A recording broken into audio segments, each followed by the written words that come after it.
right. Okay.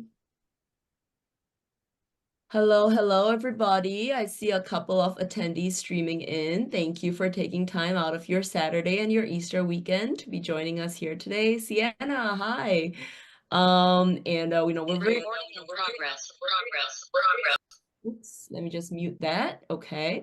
Very excited to be welcoming everybody here today. Just for clarity of sound, I'm going to be muting everyone who's not me right now, who's not talking. We have a very lovely program here today. As you can see, we are having a special edition of our showcase because we are launching a partnership with Catalyst Next, and so some of their experts are here with us today. So, a little bit of a change from seeing just my face, which is quite nice. Great. So, from ideas to impact, student showcase, and UN goals, we'll be running this showcase today and tomorrow at the same time, showcasing various student projects as well as research work aligned with UN SDG goals. Very excited to have this special theme showcase. I'm gonna just wait a couple minutes for people to trickle in, and then we'll get right started. For everyone who's here on time right now, lovely to have you with us, and thank you for being so prompt. Feel free to grab a cup of tea, get comfortable, and we'll be started right away.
Okay, we're 3 minutes past. I think that I'll wait maybe 2 more minutes and then we'll get officially started. To all of our dear panelists as well as attendees here, do know that this is being broadcast live on various platforms and channels. So we are we are basically putting this in front of many more viewers than you might see today live with us in this session. As with all of our webinars, recordings are then subsequently shared, including across all social media channels, as well as on our website and to our regular registered partners.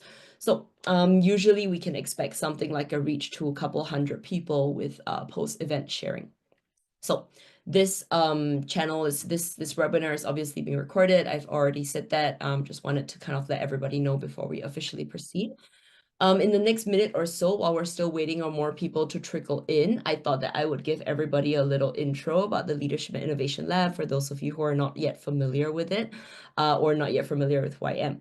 So I see a lot of familiar faces here, including some of our panelists, Franklin and Sonia, Sienna and Alicia. Lovely to see all of you.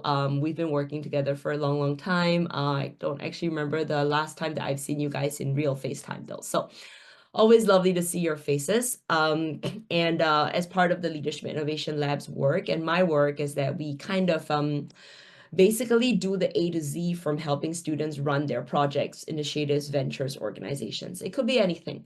I like to say that we don't discriminate any project in any field to any scale.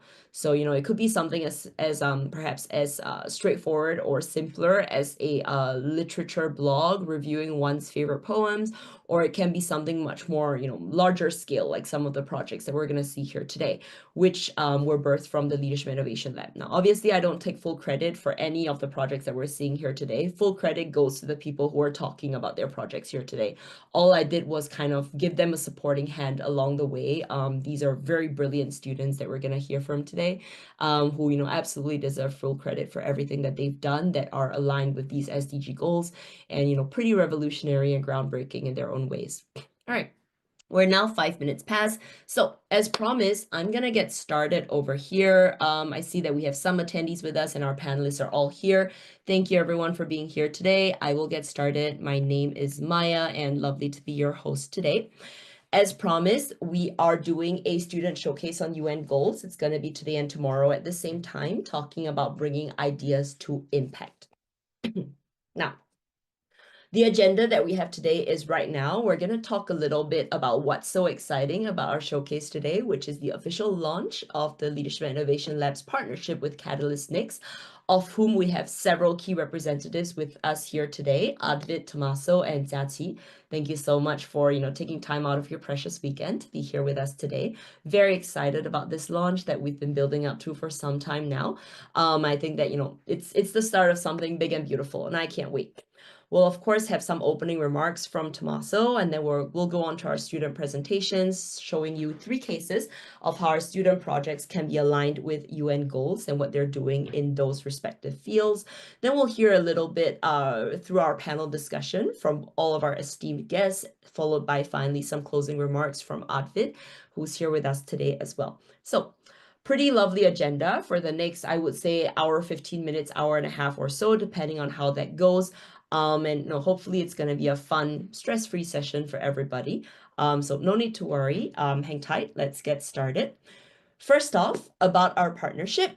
So Leadership and Innovation Lab, which I founded and run, we're very proud to partner with Catalyst Next. Hopefully through this partnership, we're trying to empower students to drive impactful change through innovation, and ideally innovation that is very much aligned with some of the UN impacts and initiatives. What is truly key about this is that prior to this partnership with Catalyst Next, Leadership and Innovation Lab, while we've been doing this work for some time now, we have not had any direct connection to some of that UN expertise that Catalyst Next is able to bring. So bringing in their high-level UN expertise, whereas Lil is able to contribute our instructional expertise in facilitating student entrepreneurship and leadership, together, we are hoping to not only help students build their entrepreneurship and leadership through a venture and a project, we're hoping to be able to showcase that on a stage that we are able to get witnessed by UN experts, that we're able to get mentored by UN experts, so that we can really bring the best of these both worlds to our students. First and foremost, a very big thank you to Catalyst Next for this partnership, and I truly, truly hope that you'll enjoy having this partnership with us as much as we certainly hope with you. Wonderful. Little bit of a presentation about who we're going to be hearing from today, as well as some of their top experts. We have Tommaso Payar with us, who's an advisor at Catalyst Advisory, as well as Advit Nath, also an advisor. And we have Catalyst Next's co-founder, Jiaqi, who's with us here today, whom I personally have been working very closely with for the past 2 months or so. And, it's rare to meet someone as type A and OCD as I am in terms of planning, and, truly a pleasure. Great. So on my end, you guys know who I am already, as well as our instructional team. So that's me, Maya, as well as Avi, who works very closely with me and who will also be instructing in the boot camp that we're creating as part of this partnership. More about this later on. Now, moving on, we will listen to Tommaso with a keynote address talking to us about celebrating student innovation and this partnership that we have with the UN. With no further ado, I would like to welcome Tommaso. Go for it, Tommaso. Oh, 1 second. Let me just unmute you.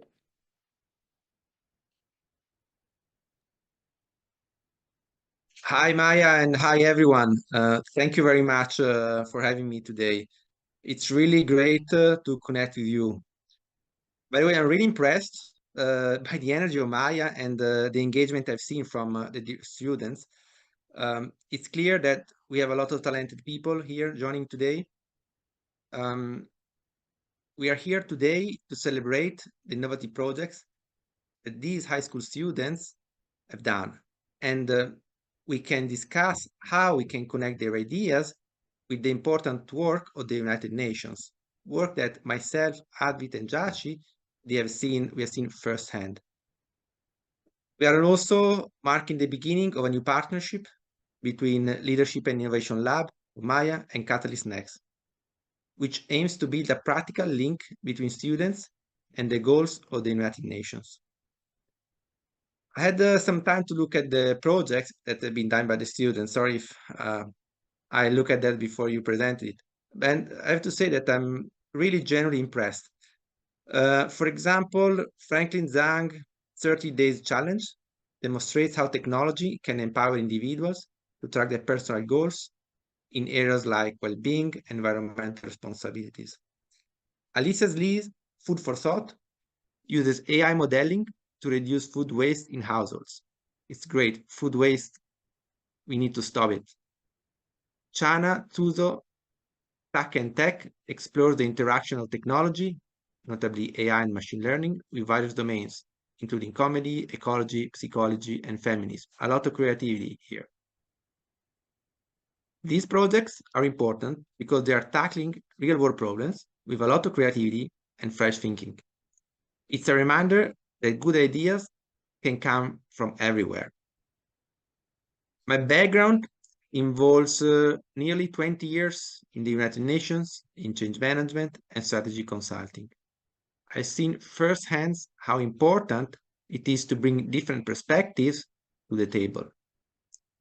During my time at Bain& Company, a leading global management consulting firm, I focused on driving change initiatives, reorganizations, business process engineering, and cost reduction exercises. I was also responsible for project management and monitoring of large change programs.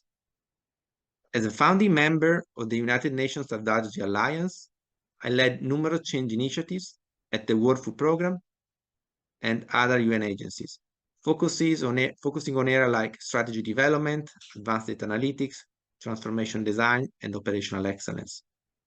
Over the last 10 years, I've also provided advice to private investment firms on acquisitions and performance improvement. In my current role as advisor at Catalyst Advisory, I support international organizations and NGOs in achieving their humanitarian development goals through organizational strategy, optimization, transformation, and innovation advisory. In all these experiences, I've seen the need for practical solutions, and that's why I'm excited about this partnership. It's about creating a tangible connection. We want to take the potential we see in these students and provide them with the tools and opportunities to make a real impact on the UN Sustainable Development Goal. The Leadership Innovation Lab will focus on mentorship and training, while Catalyst Next will help with the strategic and operational aspects. The student project we are seeing today highlight important areas where young minds can really make a difference. Innovation is one, for example. We often talk about innovation as something that happens in labs or big companies. But what we're seeing here is that it can come from anywhere and anyone. It's about looking at problems with fresh eyes and being willing to try new things. The students are demonstrating that innovation is also about being adaptable and resourceful, which are skills that are crucial in today's world. At the United Nations World Food Programme, I've seen how innovation can support the SDG.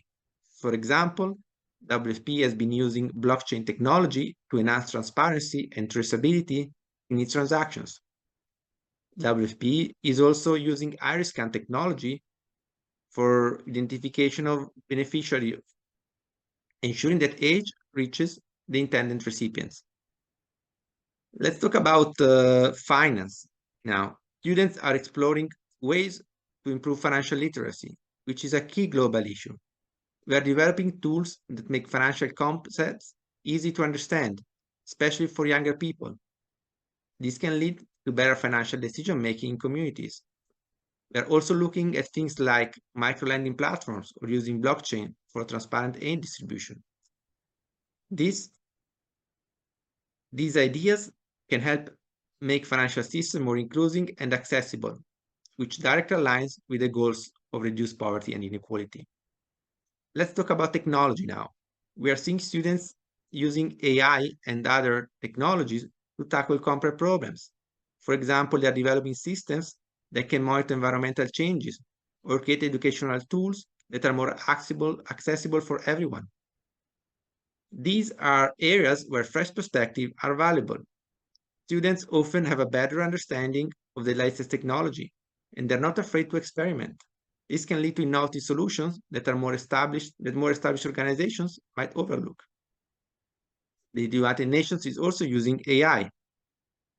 For example, at the WFP, the world's largest organization, and winner of the 2020 Nobel Peace Prize, uses AI to improve its operation. One of the key challenges for WFP is efficiency in emergency response. WFP uses the United Nations Booking Hub, a platform that coordinates travel and logistics for humanitarian workers. It uses AI through the AI Smart Mission Planner, which automates schedulings, optimizes travel routes, and reduces costs. These systems have already saved millions of dollars and is making aid delivery more effective by enabling faster emergency response times. Let's talk about sustainability now.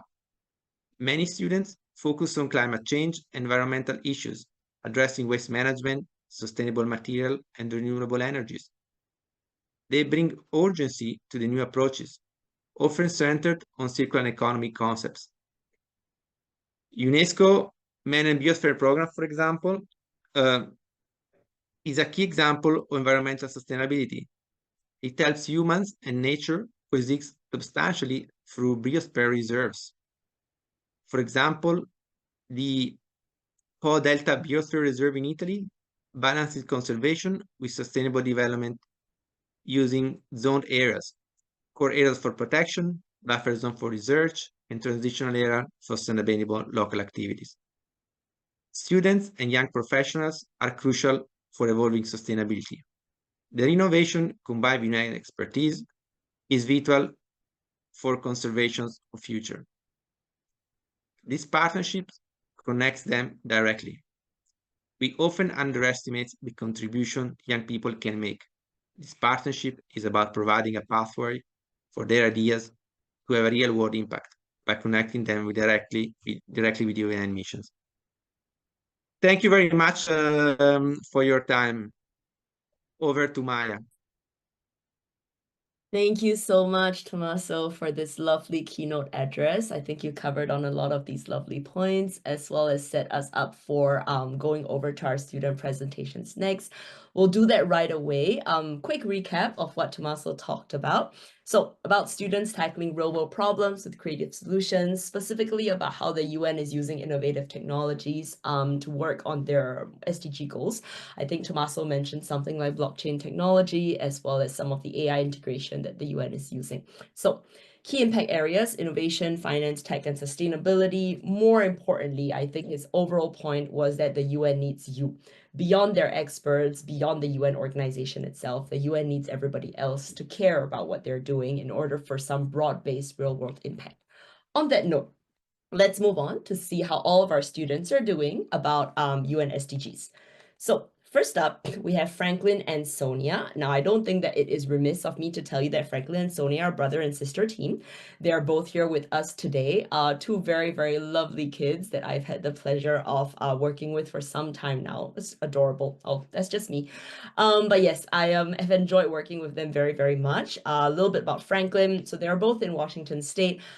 Franklin is a very outstanding high school student. I think he's doing college in advance. He's the tech lead for 30 Day Me, which they'll tell you more about. And Sonia, I believe, is a very accomplished dancer and percussionist, currently in high school. And I think that she'll also talk about how 30 Day Me was used in her ballet practice. A little bit of an intro. This is an AI-powered app that helps you build positive habits through 30-day challenges. If I don't recall wrongly, Franklin and Sonia were actually inspired to do this by responding to a need that their mom verbalized. But they'll talk more about this. So without further ado, over to you, Franklin and Sonia. Go for it. I'm going to stop my screen here, so you feel free to throw it on.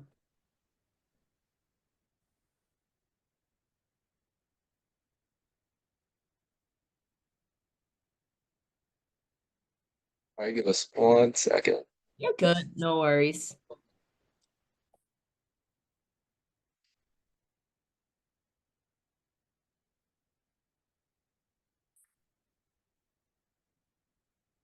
Okay. Can everyone see everything? Okay, perfect. So thanks, Maya, for that intro. Hi, everyone. I'm Sonia. I'm Franklin. We're both high school students here to present our app 30 Day Me. So our app is used to help people start and track their 30-day challenges, and this transforms small steps into big changes. Hi everyone. I'm Franklin. I'm the tech lead of 30 Day Me. I'll be very open for a moment. I've always had ADHD, and I was never ever able to do things consistently. So especially in my ninth grade, I tried hard on all of my class projects, but the only thing I did consistently was stopping every project halfway. And so I failed most of my classes. And I felt hopeless at the time. And after I heard about the principle which drives 30 Day Me, which is repeating a small action every day for 30 days, I decided to give it a try. My first challenge was to plan my day every day. And after completing it consistently for 30 days, I felt that the shift was remarkable. It was really amazing how a day plan kept me on track every single day. And seeing that consistent daily progress helped build momentum that I never experienced before. And since then, my life is different. Otherwise, you wouldn't see the 30 Day Me app, which I coded end to end to help other people like me.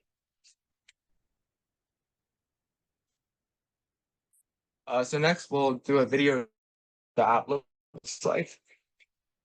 So you guys all have an idea.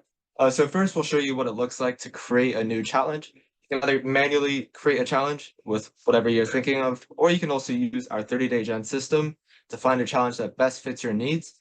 So for example, if my wish, I want to become more productive, I can see a variety of different challenge ideas that best fit this. So for example, I might choose this one with the daily action of listing my top daily priorities each morning to help me become more productive. You can either edit the challenge to fit your needs, or you can click join challenge to hop right in. And then now that we're in the challenge screen, you can set your daily progress on each day to be complete or not complete. You can also expand each day to upload a progress image. So here I'll upload a fake priority list image that I hypothetically made this morning. And this is to show and track your image progress. You can also view and expand past days to see all your progress images from previous days. And you can also see all your progress images over time for your entire challenge together to see progression over time. You can also add reflections to write down things that you've learned over time, or write down any notes that you've observed that you want to write down. As we return back to the app dashboard, you can see past challenges and your completion rate and how much of the challenge you're done with. So for example, this one, I've completed 81% of the days. Seeing all your days together like this, seeing your completion, at least for me, it keeps me motivated, seeing that I've been consistently improving myself. Yeah, but what does 30 Day Me actually work? It's grounded in the science of neuroplasticity. As Dr. Deutsch explains, neurons that fire together wire together. So consistent repetition literally reshapes your brain for new habits. But what consistent actions should we take, and how do we stick with it to make those new brain pathways strong? This is where 30 Day Me provides the answer. By offering actionable challenges towards users' goals, the app gives you the what to do to get those crucial neurons firing. Our intuitive tracking calendar, like Franklin says, also helps visualize progress, making it easier to stick with it. As one of our users says, being able to see my completion rate at a glance is incredibly motivating. Our mission is to empower people to take everyday action towards long-term goals. We have two visions to achieve this mission. First, customized coaching. Professionals or AI can make personalized plans and guide users towards to progress through their goals at a more efficient pace. Second, connections. We envision to build a community that connects those who want to improve to other users or coaches with a similar mindset. So we want to approach our mission with technical innovations in three major steps. So the first step will be search. We're solving the where to start problem with our completed system, 30-day gen, as shown in the video demonstration. So the system implements novel Gen AI capabilities to locate, extract, clean, and deduplicate 30-day challenge ideas from across the web. The curated set of over 3,500 unique challenges helps users to quickly find a path to their wish and help them to build real momentum. The second step that we envision is customization. we want to develop AI-driven tools specifically for organizations. So think about clubs, schools, nonprofits. So we want to empower their leaders or experts to easily design and share unique 30-day challenges tailored precisely to their community's needs and mission. The third step that we envision is personalization. We want to move towards deep individual personalized plans so that users can soon be able to tap into AI or human expert coaching. This will allow us to provide truly custom challenge ideas, plus active feedback and guidance 24/7, keeping users engaged and effectively progressing.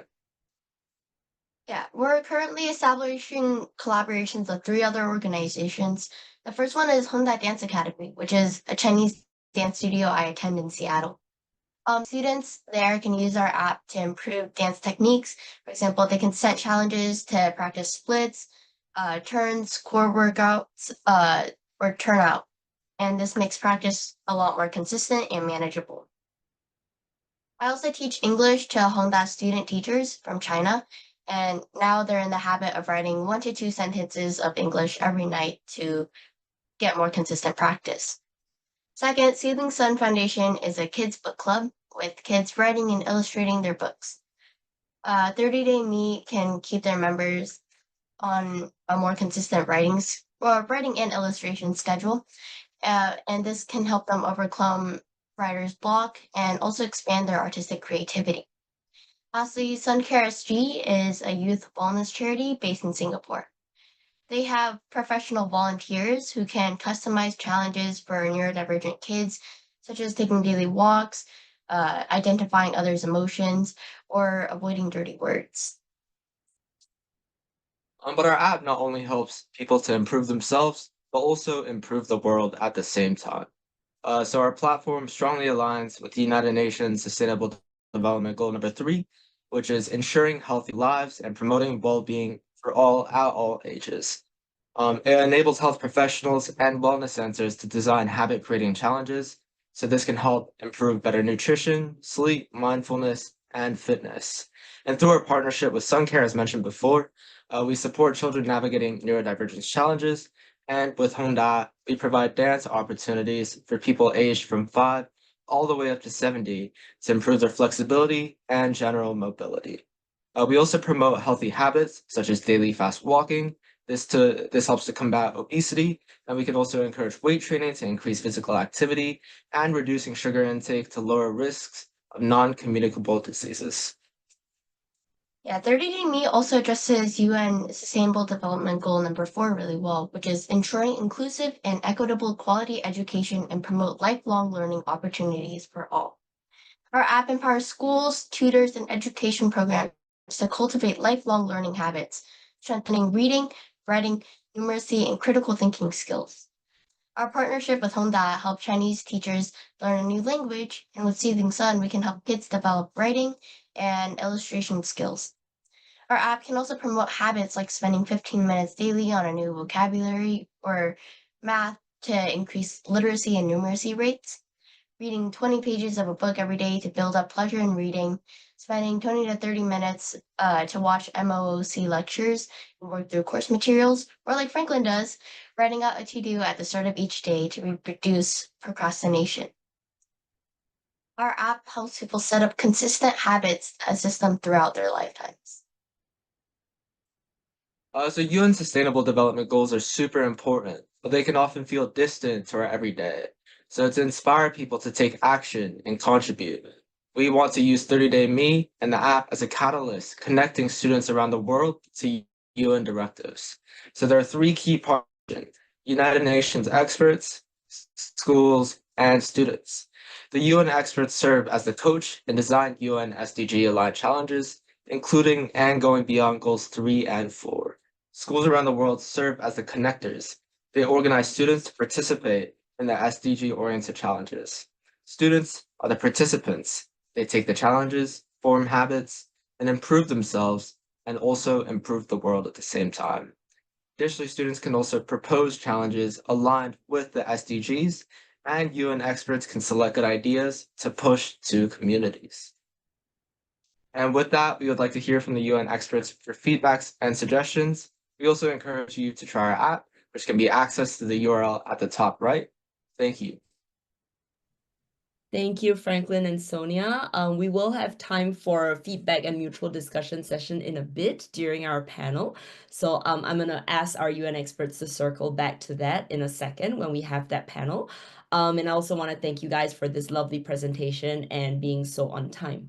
Time is a little bit tight today, so you guys are doing great. Thank you so much. Let's move on to our next group over here. So before we get to that, let me just do a little bit of an intro for you.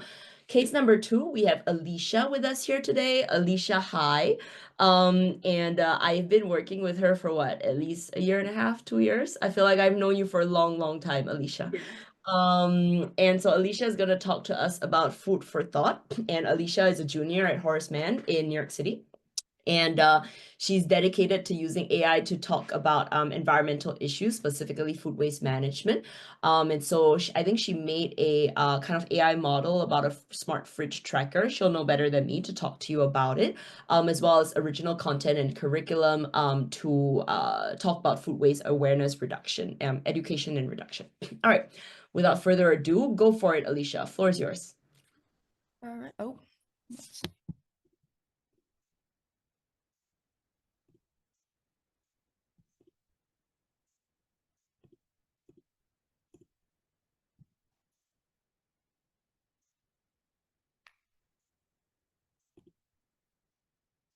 All right. Can people see my screen? It should be a page about food for thought. Oh. You're good. Go for it. All right. Where's my mic? Anyway, as long as you guys can hear me, that should be fine. All right. The stats are alarming. About 1 billion people go hungry daily. On the other side of the spectrum, 1.3 trillion tons of food is wasted every year. What if we could repurpose all this wasted food into precious resources to combat world hunger? My name is Alicia Lee, and I founded Food for Thought, an organization dedicated to just that. We're dedicated to combating food waste and food insecurity through innovative technology, education, and community engagement.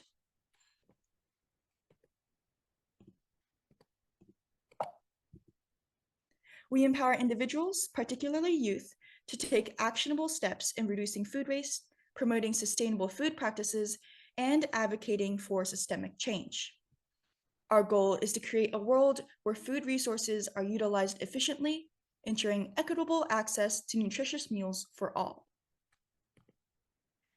To effectively address food-related challenges and build sustainable solutions, we must analyze the complexities of the global food system. Environmentally speaking, food waste accounts for 1/3 of the world's methane production and almost 10% of all greenhouse gas emissions. It consumes 1/4 of all agriculturally used water and fertilizer. And from a financial perspective, food waste costs the global economy roughly $1 trillion every year. Secondly, it's critical to recognize that food insecurity is an issue of inaccessibility. Those with higher incomes, better education, and social support tend to have better access to nutritious food. Insecurity can be caused by a plethora of factors and leads to physical and mental health issues. Lastly, we consider how to make food production and consumption more sustainable. We encourage sustainable water use and mindful consideration of consumer demand, both of which could be aided by food waste legislation. As consumers, reducing food waste starts from prevention, mindful purchasing, proper food storage, and meal planning. Food for Thought contributes to this analysis by promoting individual sustainable food practices and focusing on partnerships with local food distribution organizations to address food insecurity. Food for Thought's initiatives directly contribute to key UN Sustainable Development Goals by focusing on promoting food security and food waste reduction initiatives. Food for Thought actively promotes food security by partnering with local organizations, for example, the West Side Campaign Against Hunger and the New York Common Pantry, to package and distribute produce, food, and other items. With our technological tools and educational workshop, we encourage individuals to make healthy food choices, reduce their food waste, and donate anything they might not need.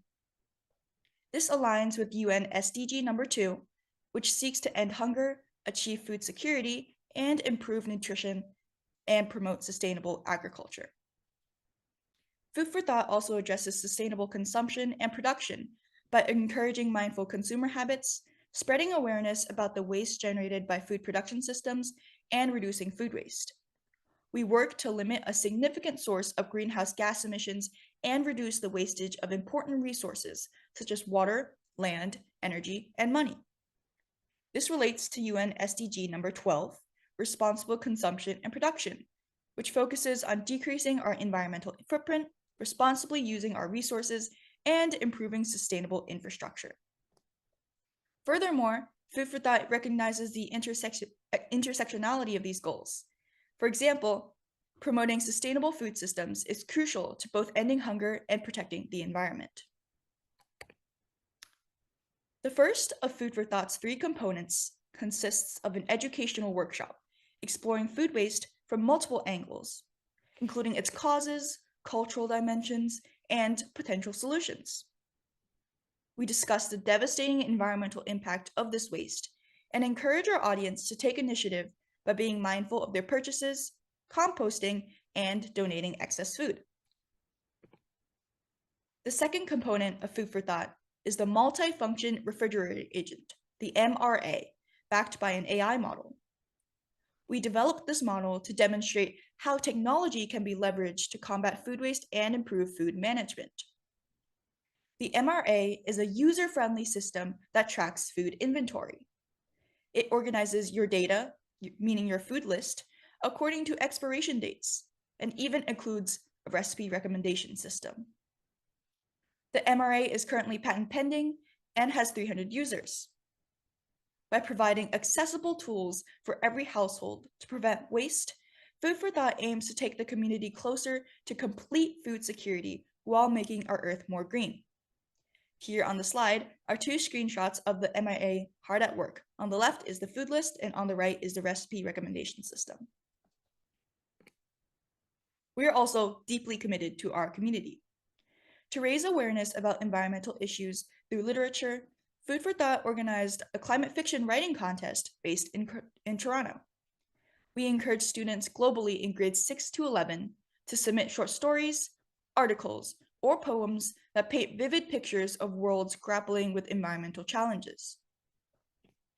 Food for Thought is also working with a subgroup in Boston to explore how technology and mathematics can be used to optimize cooking processes. We work closely with restaurants to reduce food waste and energy consumption while maintaining quality. In the Bronx, we partner with local food distribution organizations, one of which is the West Side Campaign Against Hunger, founded in 1979. The organization distributed 5.4 million pounds of food last year, and our last in-person event happened very recently in March. Additionally, we've started working with the Office of Bronx Councilman Eric Dinowitz to leverage city resources to amplify our efforts in food justice. To ensure the sustainability and growth of its initiatives, Food for Thought is actively pursuing and securing various funding opportunities.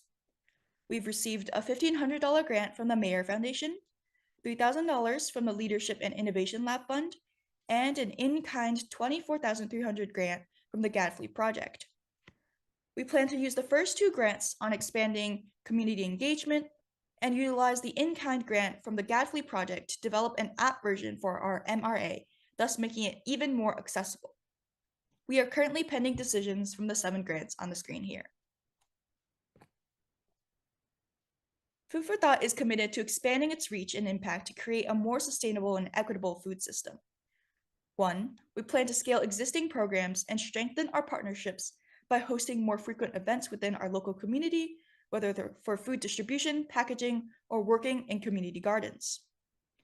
Secondly, starting with Bronx Councilman Dinowitz's office, we'd like to continue and expand our advocacy for policies that support sustainable food systems and address insecurity at the local and regional levels.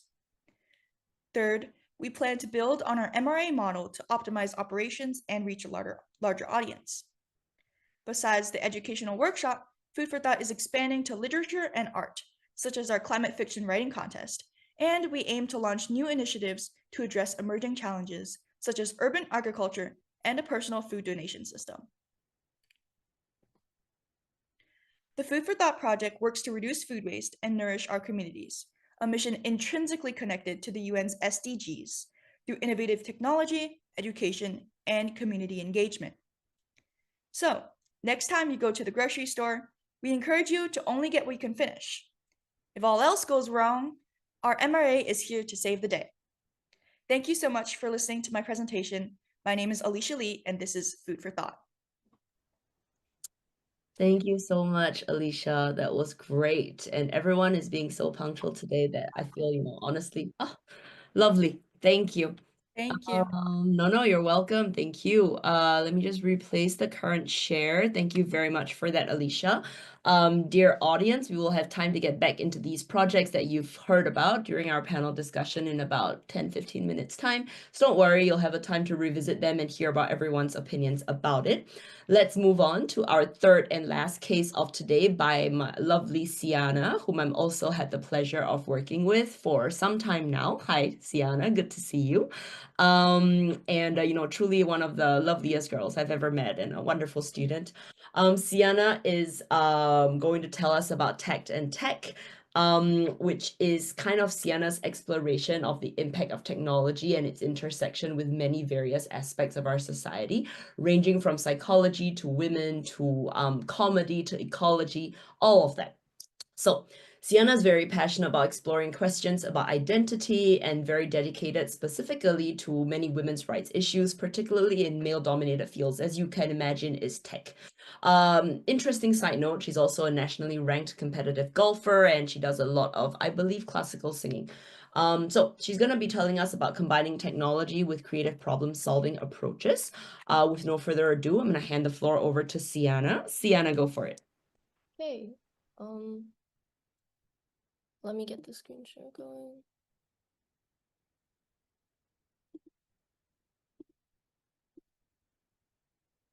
Cool. Okay, can you see my screen? Okay. So welcome and thank you for having me. My name is Sienna Zwo, and I'm the founder of Tact and Tech, and a project I created to reimagine how people, and especially young people, engage with technology. 1 second, Sienna. Oops, sorry. It is right there. My bad. I thought that your screen wasn't sharing. Go for it. Oh, okay, cool. I believe that tech should be accessible, creative, and deeply human, and this project is my way of making that vision real. So let's start with a simple question. What if we raised a generation that truly understood technology, not just how to use it, but how to question it, shape it, and improve it? Well, according to the National Skills Coalition, and contrary to popular belief, 29% of workers with limited digital skills are between the ages of 16 and 34 years old. That's my generation. And this stems from a problem called the digital skill divide. While the access divide of tech has gotten a lot of attention, digital skill divide is a lesser known problem. And despite growing up with exposure to technology, giving the illusion of tech savviness, young people still lack important skills and understanding needed in the workforce, such as digital literacy. So what is Tact and Tech? Tact and Tech is a youth-led cross-disciplinary initiative using storytelling and creative inquiry to make complex technologies more accessible and relatable, especially to young people. It examines how tech is transforming the way we live, communicate, and think through different industries and fields. I've always had many interests, but wanting to learn more about technology and explore its impacts on people stood out. Through this project, I found a way to combine these interests, finding the intersectionality between tech and other topics such as feminism, ecology, comedy, and psychology. But to meaningfully engage with technology, we must first explore its everyday impacts as well as its global implications. Technology is everywhere, but its effects are layered. At the micro level, tech can impact individual experiences and community dynamics. But on the macro level, tech can shape societal structures while also addressing global challenges. So among individual experiences, tech has radically changed the way we interact and connect. While platforms like messaging apps and social media make it easy to maintain relationships across distances, they can also lead to surface-level engagement, digital fatigue, and miscommunication due to lack of physical cues. But technology has also made information more accessible than ever. Adaptive learning platforms, online courses, and educational AI tools enable personalized learning experiences. but digital divides and algorithmic biases and tools like automated grading systems can reinforce existing inequalities. Overall, it has helped improve mental well-being. Apps for meditation, mental health support, and mood tracking can enhance well-being, but at the same time, screen overexposure and dopamine-driven design such as doom scrolling and performance comparison on social media can worsen anxiety and affect self-image, especially in youth. And among community dynamics, it has increased relationships and cohesion in society through community networks, forums, and group chats, creating new forms of local organizations and mutual aids, especially during natural disasters or the pandemic. But echo chambers, misinformation, and trolling can damage trust in polarized communities. Overall, tech platforms can democratize services from telehealthcare and food delivery to civic participation and education. However, uneven internet access and low digital literacy can isolate already marginalized populations. Tech plays a complicated role in our daily lives and having both positive and negative effects. But on a macro scale, these effects can be amplified to larger populations. On the macro scale, focusing on societal structures, tech has fueled new economies such as platform-labeled cryptocurrency and automation, but it has also disrupted traditional job structures and created new inequalities. Wealth and data are increasingly centralized in the hands of a few tech corporations. In terms of political processes, social media and digital platforms have redefined activism, public discourse, and even how elections are run. But this enables real-time engagement in global movements. It also opens the door to surveillance, manipulation, and authoritarian digital control. And lastly, through cultural norms, memes, streaming, and algorithms have shaped global culture at warp speed. This leads to more cultural exchange, but also homogenization and algorithmic influence over what gets seen, heard, or valued. Looking at how tech can influence global challenges, a huge problem today is climate change. While tech contributes to e-waste, energy consumption from data centers, and mass production of devices, it can also help mitigate the problem through smart agriculture, renewable energy optimization, and climate modeling powered by AI. There's also much social inequality in the world today, and tech can contribute to this by introducing automation that displaces workers, biased algorithms, and unequal access to education and digital tools. But it also mitigates this problem by allowing open access learning, telementorship, and creating inclusive platforms designed for marginalized users. A subgroup of this inequality is healthcare access. While tech can contribute to the problem through digital inclusion, which means people without the internet can miss out on care or information, but can also mitigate the problem by allowing for telemedicine, mobile diagnosis, and AI tools for early disease detection. If accessible, these tools can save millions of lives. As of now, the UN has initiatives and focuses on AI that address the macro and micro impacts mentioned before. They've mainly focused on the Global Digital Compact, which ensures that there is an open, free, and secure digital future for all. The UN has also increased focus on AI governance, looking at potentials and risks of AI and discussing who should be responsible for it.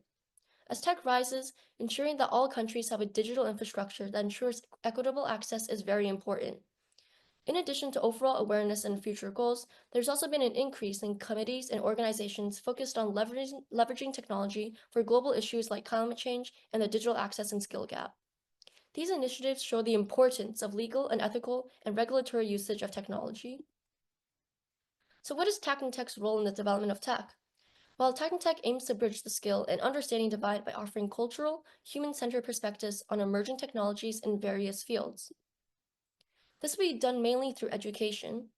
With my own passion in writing and journalism, I believe that spreading ideas through writing, creative, and analytical is one way to reach a wide audience and educate people. So this is why I started my school's tech trend publication, gathering different viewpoints and addressing both the positive and negative aspects of tech. Some examples of articles from the first issue of this year are AI's effect on animation and new breakthroughs in healthcare using AI to predict protein folding. I've also created a personal blog that focuses on teaching people about emerging technologies and trends that you can find on the Tech and Tech website. Technology can be related to many fields, as shown in my project, and used in many cases to solve global problems.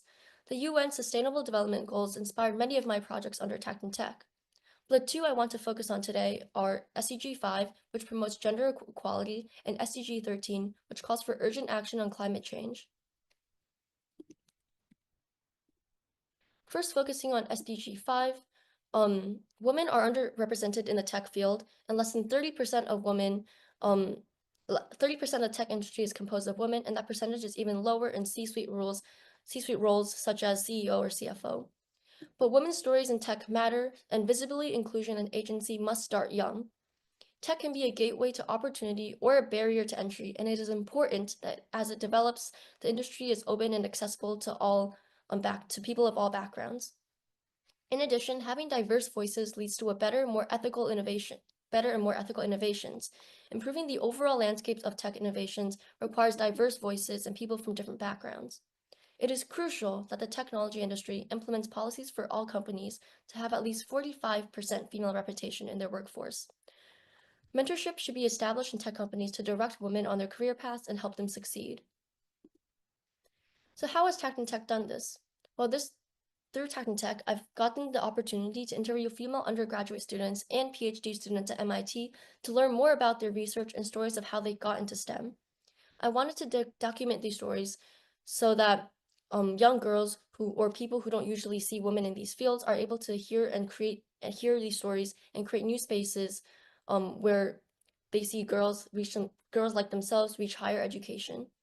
Tech and Tech hopes to normalize women as creators and leaders in the digital space. Overall, some advice I got from the interviews are to pursue topics you're interested in, especially when tech is such a vast field.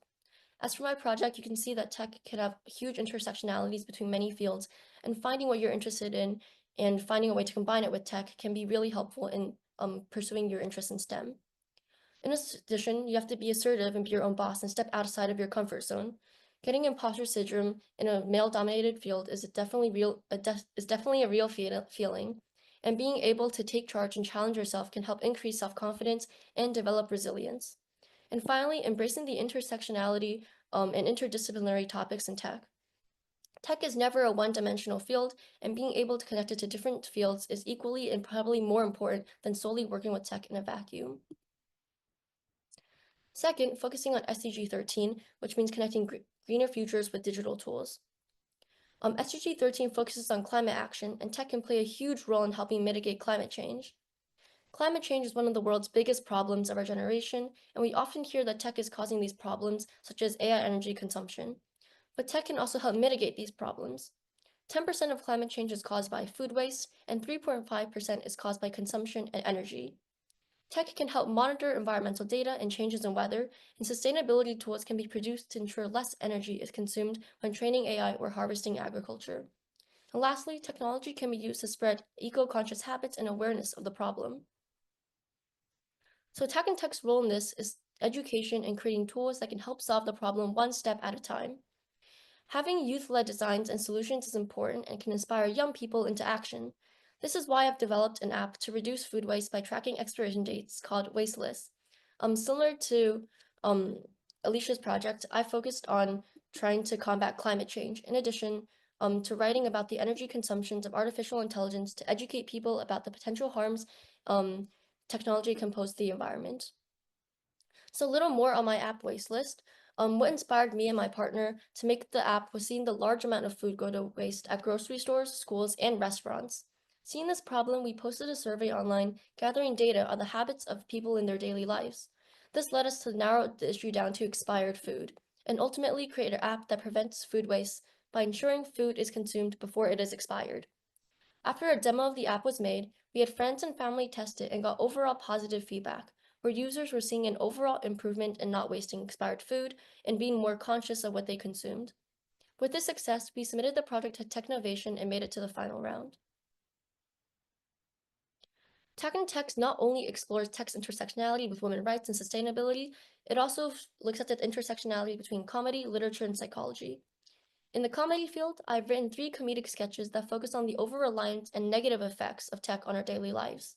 Using writing and journalism techniques, tech and literature focuses on how tech is impacting literary and humanity fields, such as writing, art, and analysis of literature. And in psychology, tech can play a big role in modeling and analyzing data generated from social science research and psychology research. A project that I've done that combines both fields of tech and psychology is using AI agents to simulate interactions between extroverted and introverted personas. Looking forward, tech can be expanded to even more fields, such as sports and music. So Tech and Tech hopes to continue growing by scaling existing initiatives developing new technological solutions, expanding interdisciplinary research, and building on future partnerships. Overall, tech touches everything in our daily lives. Tech and Tech hopes to help young people understand and participate meaningfully in shaping technology in different fields. Thank you for listening, and if you want to learn more about my project, you can email me at contact@tacandtech.net, and also follow our Instagram for updates. Thank you so much. Thank you, Sienna. Lovely. This concludes our student presentations part of our showcase today. Thank you, everybody, for listening so far. Hope that was helpful for you. And let's move on now to our panel discussion. While I am doing that, let me just throw this back on. So for our panel today, we obviously have all of our UN experts who are still here with us. Thank you. And we're also gonna kind of really free flow discuss the cases that we've seen today. I don't have any set format, kind of pretty open to the, wherever the discussion takes us. In order to start us off, I think that, I would probably like to first hear from our experts here today. I think we've all been inspired by the presentations by all of our student presenters here. So I thought that I would kind of hand the floor over to our UN experts very quickly for their initial reactions on the projects that we've just listened to. Advit, Jati, and Tommaso, go for it if you want to share some of your initial reactions. Great. Thanks so much, Maya. And can I just say, wow. I mean, I'm blown away by young people who are just doing some amazing work. So congratulations to all of you. I can feel the passion in your voices and what you've had to do to create some of these solutions. I loved the story, Franklin and Sonia, that you had. You're great communicators, and your ideas were really clear and just wonderful. I'm sure I'm going to try and sign up to 30 days. And me, I was very excited about that because I think it can solve so many problems for different people. And I think you'll go very far with that. So really well done, and I loved it. Alicia's food for thought was also touched me because my grandparents were farmers in the Himalayas, and for 9 years I worked with the UN, but with smallholder farmers globally, and they provide 1/3 of the world's food. And I think what you're trying to do to try and help solve the food waste, 1/3 of the world's food goes to waste. And people are hungry. You mentioned, I think, close to 1 billion people, Alicia, are hungry every night. So that's an incredible thing to try and do, to try and move that 1/3 waste, to reduce that. And that can help feed people who are going hungry. And the work you're doing in the Bronx is also amazing. And can you imagine how this kind of impact can help hundreds of millions of people as well? So I'm sure you'll find lots of capital for these ideas. Keep going. Kiana, Tact and Tact, awesome to hear the work that you're doing on women's empowerment. As a feminist myself, I really believe in the work that you're doing, and I think not only at an individual level to try and make sure that all humans get an equal chance to excel, but also economically. I mean, not having women contribute equally means GDP is reduced. So it's bad for economies, it's bad for the world, and it's bad for individuals. So I think you're doing some really great work there. You talked about 30% of women in the tech industry. That's still so low.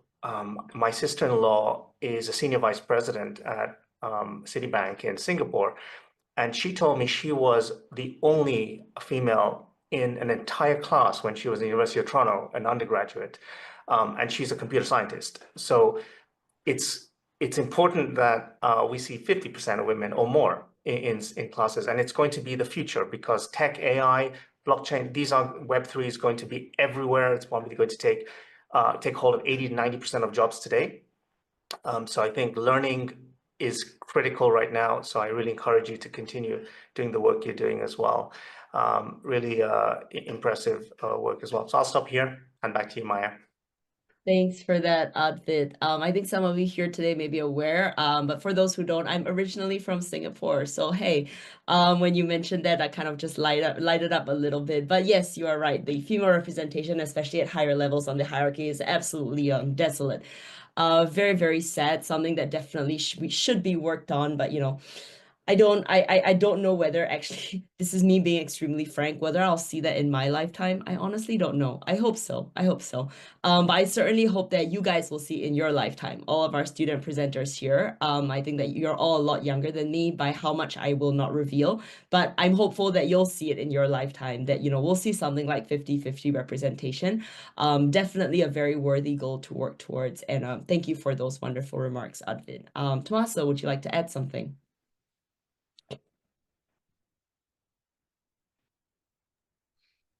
Thank you, Maya. And I think I have to agree for many things we've added. It's three very good ideas. I have to admit, I had a preview of these ideas from Maya a few days ago, things I like. Um, I agree with Franklin and Sonia, you know, just having the pleasure of picking something makes you want to do it more and more. And that gonna help people to follow up on, you know, the activities that they need to do. You mentioned procrastination, and sometimes I even thought about myself, you know, I also do some procrastination that I shouldn't do. So I might download your app. Then when it comes to food security, SDG number 2, this is something that the World Food Program works on, and I work, as you know, World Food Program. Actually, Advit worked at the International Fund for Agricultural Development, also tackling, you know, food security. In Rome, you have the third agency, the Food Agriculture Organization, which is kind of, you know, the third leg of the addressing food security. So everything that talks about food security, reducing food waste is something that's very, very important to me. So I think this, for me, with these ideas, you're really spot on. When it comes to women empowerment, I have 2 daughters, so that's again something which is very important to me, and it also affects half of the world population if you think about it. So this is really important problems that we should all work on that, and I'm happy to see, you know, the young generations that are taking this problem seriously and have a positive approach, try to solve them. No, so that's, I think, what I like about this idea. So really well done on my side. Thank Over to you, Maya. Thank you, Tommaso, for sharing that. I didn't know that you had 2 girls. How lovely. I have one little girl myself, and yes, definitely, you know, when you start entering this life stage, all of this becomes much more real for you. Not that it isn't for everybody else, but I think that that emotional connection really makes you even more vested in like these issues than you were before. And now that we've heard from Advin and Tommaso, thank you once again. I thought we could turn our attention to our student presenters to kind of bring them back into the forefront. So Franklin, Sonia, Alicia, and Sienna.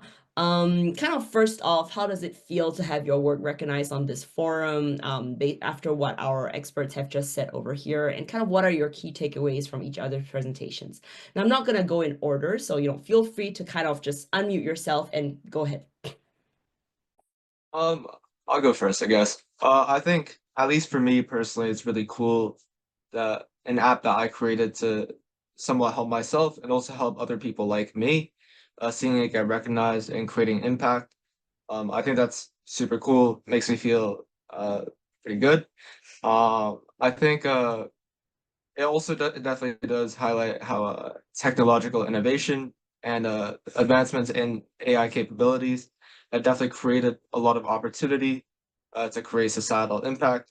For example, like Alicia's project using AI to reduce food waste, I think is super cool and interesting, and it adds to this pile of things that AI can do to improve society. I think also definitely I think it's very important to collaborate with other organizations, and we would love to reach out to other initiatives or the UN to collaborate and further extend our reach into all facets of all facets of society to bring personal wellness and growth to all. Yeah, Oh, it's really amazing to present today. And I would also like to say all the presentations are really inspiring. And I agree with Franklin on what he said on Alicia's project, but I'd also like to add on with Sienna's. I think it's really cool that she connected a lot of like aspects of tech with other topics that may not seem related at first, but seeing how tech can help all those aspects is really inspiring and definitely something we could take from.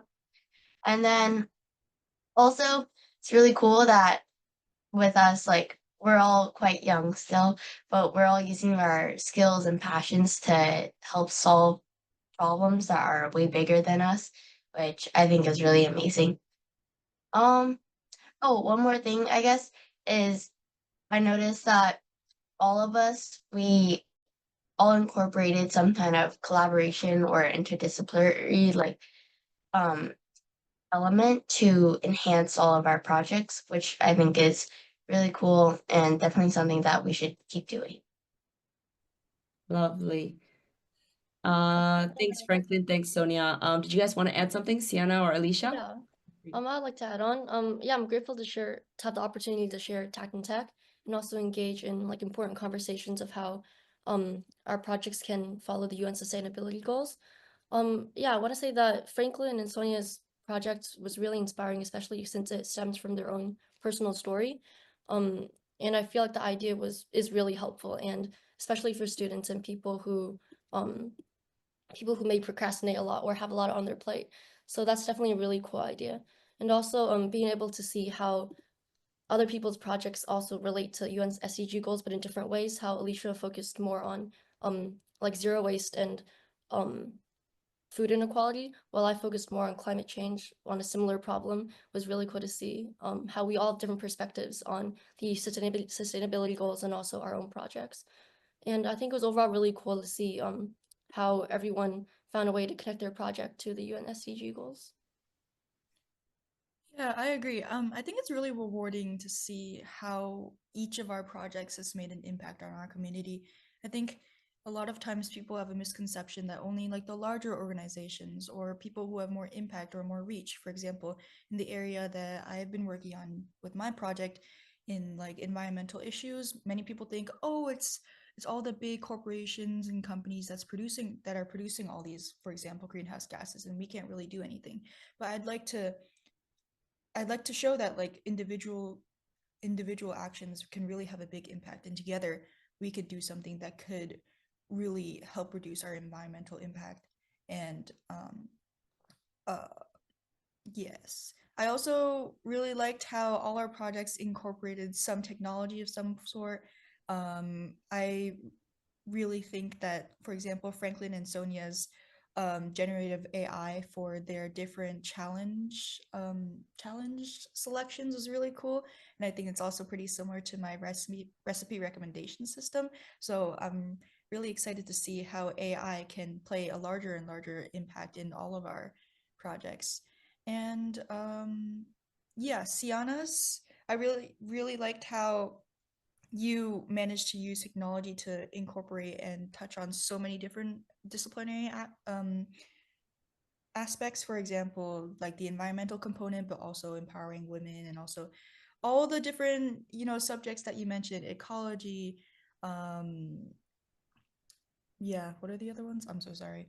But I remember you touched on a lot of things, and it's so cool that you have so many diverse interests and you're able to kind of combine them in this one project. Yeah, no worries. Let me jump in here, Alicia. One of the things was comedy that I think is a little bit, there we go. I thought you were thinking about that. That's one of the things that's rarer to look at intersection of tech and comedy. By the way, small publicity moment. I promise you, everybody, this is not like some ad spam. But Sienna did do a guidebook about cutting edge and funny, which is basically how to be PC when talking about tech-related humor. So it's like a very niche field of making tech-related humor, but what can you joke about and what can't you joke about, which is an interesting, not interesting, but increasingly, it is interesting, but I meant to say increasingly relevant question in today's world. So thank you all for your comments from all of our student presenters. Lovely to hear from you all. I think that Jiaqi told me that she had something to add. Floor is yours. Yeah, hi guys. So I'm very happy today to hear all about your ideas and very excited to see that it will come true. And actually, what I wanted to share with you guys is there are two sentences that I would particularly like to share with you. I saw them on the last day of when I worked in warfare program with Tommaso. So already quite a couple of years ago. So the first sentence that inspired me a lot all these years is, "In God we trust, all others must bring data." Okay, so this one just a approach how to work, how to realize a big dream.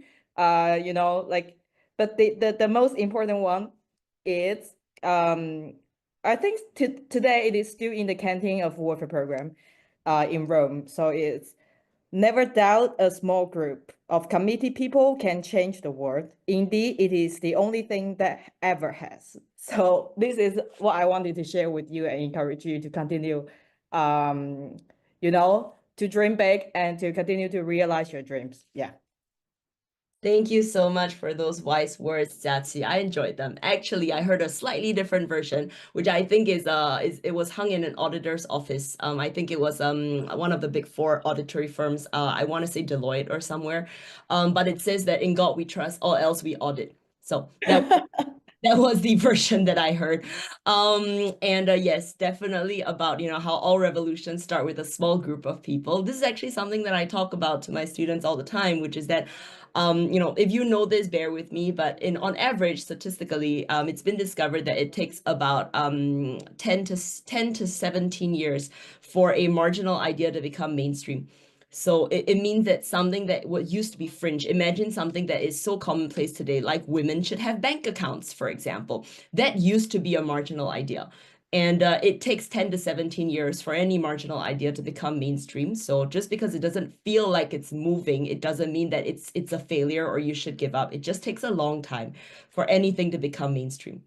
So thank you everybody here today for what you've shared and the lovely points that you've raised and discussed. I'm just having an eye on time, so I think that we might, cut a little bit short our panel discussion here today, but not to worry. Bear in mind that this recording will be shared far and wide, and we enjoy and we welcome follow-up conversations to all of these things that have been presented and discussed here today, including contacting directly our student presenters. None of this is confidential. You're free to reach out directly to them if you would like to work with them and or find out more about what it is that they've done.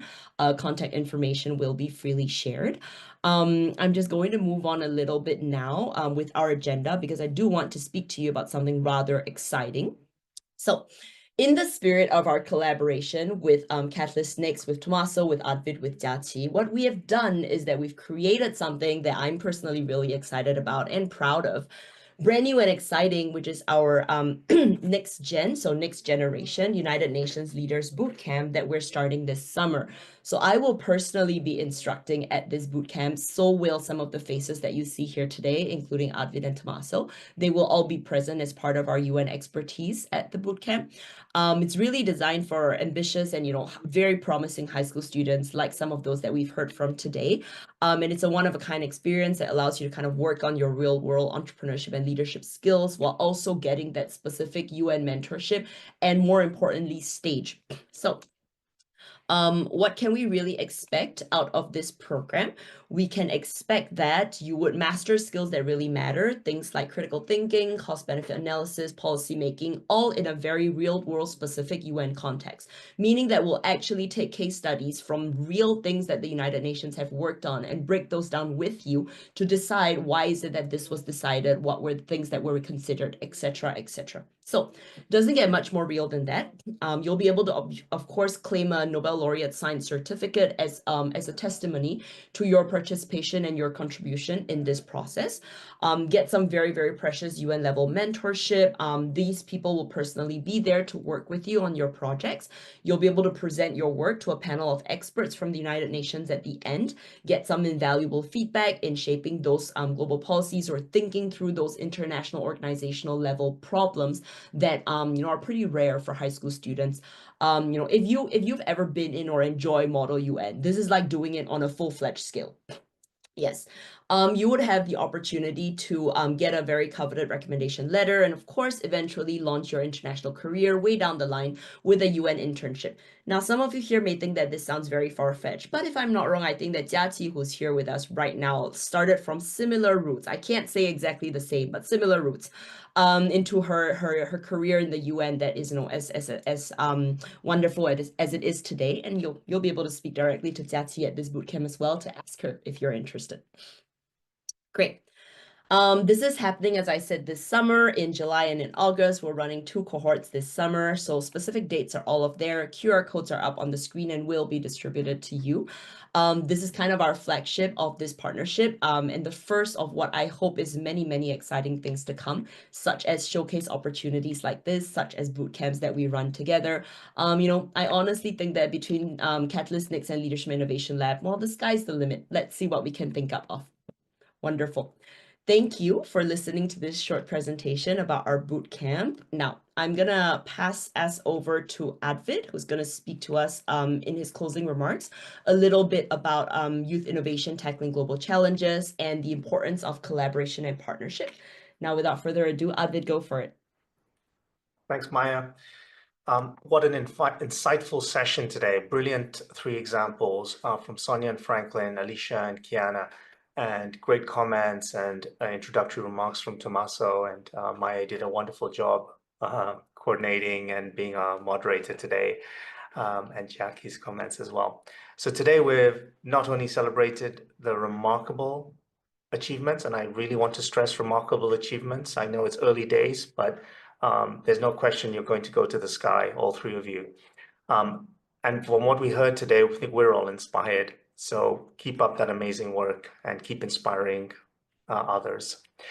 We also had a glimpse into the future of how young people can influence sustainable development, and in a way that I never expected it. When I was writing these closing remarks, I did write them in a way thinking there will be some impact on SDGs, but I'm now convinced that if we have more people like you, the three examples we saw today, we will have that small group of people making a revolution. And I really, really feel that. So really well done, and you've truly inspired some of us today. The projects presented today are also reminders that innovation not only knows no age, but the potential for innovation is also greatest at a younger age. These young innovators have demonstrated creativity, passion, problem-solving skills, some of them very personal, that are needed to tackle some of the world's most pressing challenges that we heard about. We heard some of the numbers today. Alicia mentioned close to 1 billion people. It's 1 in 5 people on Earth go hungry every night. And you guys are thinking about solving some of these problems. That's also admirable, because it's selfless. It's not thinking about yourself. You are thinking about trying to help others. And that's what the SDGs are about. So it's wonderful that you're aiming to address them. The insightful panel discussion underscored the importance of collaboration. I heard that word a lot. I loved hearing the comments across the 3 different innovators, where you talked about the other panel members, the other members of the teams also talking about collaboration in each of their examples. And that's a really key thing. In my career, I've seen collaboration has been one of the most important things to succeed and to get things done and to open doors. And the diverse perspectives really allow us to find effective solutions. And that's also very important. So the exchange of ideas and engagement we witness today, as well as a mix of some of the United Nations experts and the talented presenters, is really a testament to the power of bringing together different but very equally important views. Tommaso, a big thank you for the keynote built upon this theme, emphasizing the importance of collaboration and partnerships. This really is a principle that I re-emphasize has been one of the most important in my 30-year career at the United Nations and government and academia and the private sector. And I think that partnerships, networks, communication, and collaboration are some of the most important competencies that you'll build to have very successful careers yourselves. It's also so important to try and push the boundaries of innovation, which we saw today, using AI, other technologies, and applying them in very unique ways. And that's what's needed in development and humanitarian work today, especially Web3 technologies like blockchain, AI, drones, decentralized finance, and others. And I think that can multiply the impact to achieve SDGs. It's particularly inspiring to see some of the ways you have innovatively managed to incorporate these technologies in your solutions today as well. So this brings me to a key part of today's event that Maya mentioned about the partnership between Leadership and Innovation Lab and Catalyst Next. This collaboration is really designed to bridge this gap, to bring innovative ideas that we heard today and many others to the real world and to make more impact in the world. So it's about providing a platform for young innovators to connect with the resources, mentorship, and the opportunities that you can that we can help and support you with, and that can help you scale your solutions and hopefully contribute to a better future as well. So I encourage you to consider the bootcamp. It's very exciting. I've started to see the shapings of it, and I know the team that's participating is really top notch and very passionate. So you'll be in good company. Through the bootcamp, I think you'll gain many different insights. So I encourage you to find out more from Maya on what it involves and how you can sign up for it.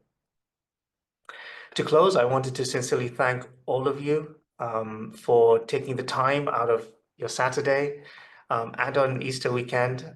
So to students, to the panelists, to the educators, to the partners and the guests, thank you so much for your commitment to empowering the next generation of global leaders. I'm sure we'll continue to work very closely together to innovate together and build a more sustainable and equitable world together.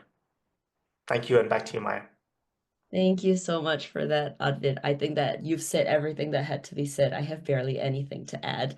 Thank you very much, everybody here today with us, both in the live stream broadcast, with us here live in this Zoom room, as well as our presenters, our expert speakers, everybody who's helped us make this showcase possible and been here with us all this time, particularly, as Advit said, on Easter weekend, which, you know, is a pretty big weekend, at least where I live in Europe, and I believe Tommaso as well in Italy.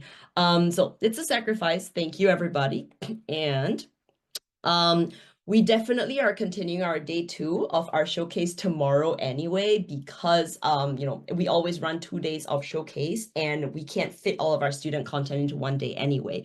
Tomorrow's showcase on day 2 will be focusing on student research. So we're going to talk about students looking at stock prices and Bitcoins and how that relates to UN goals. Also very, very exciting stuff. And on top of that, we will be announcing the winners of our EduAction Global Pitch Competition. So which projects have won funding and how much? All of those will be announced tomorrow. For those who are not aware, we do run a Lil Venture Fund, which gives no strings attached funding to high school level student projects, really to help them grow and help them expand. At some point, all projects run into some kind of financial requirement, be it paying for a domain or paying for a website builder or whatever it is. And we don't want any of these high school level student projects to be constrained by financial reasons.